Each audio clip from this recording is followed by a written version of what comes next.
आणि आता पाहूयात काही महत्त्वाच्या घडामोडी।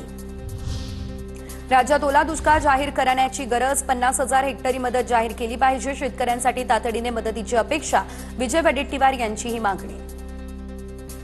शेतामध्ये काही दिसतच नाही, त्यामध्ये काही शिल्लकच राहिलं नाही। महाराष्ट्र ओला दुष्काळ करण्याची आवश्यकता आहे।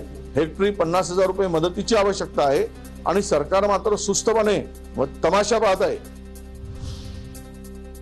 धाराशिव जिल्ह्यात ओला दुष्काळ जाहीर करा आणि शेतकऱ्यांसाठी विशेष उपाययोजना करा। भाजप आमदार राणा जगजितसिंह पाटील यांची मुख्यमंत्री फडणवीसांकडे पत्राद्वारे ही मागणी। अमरावती जिल्ह्यात प्रशासनाच्या उदासीनतेचा शेतकऱ्याकडून अनोखा असा निषेध। संतप्त शेतकऱ्यानं सोयाबीनवर रोटावेटर फिरवण्याच्या कार्यक्रमाची निमंत्रण पत्रिका छापली। पिकांचे पंचनामे न केल्यानं शेतकरी संतप्त। नाशिकमध्ये कांदा प्रश्नी शेतकऱ्यांचा एल्गार। कांद्याच्या दरातील घसरणीच्या निषेधार्थ शेतकऱ्यांचा रास्ता रोको। मालेगाव सुरत या महामार्गावरील वाहतूक शेतकऱ्यांनी रोखली। रस्त्यावरती कांदे फेकून जोरदार घोषणाबाजी।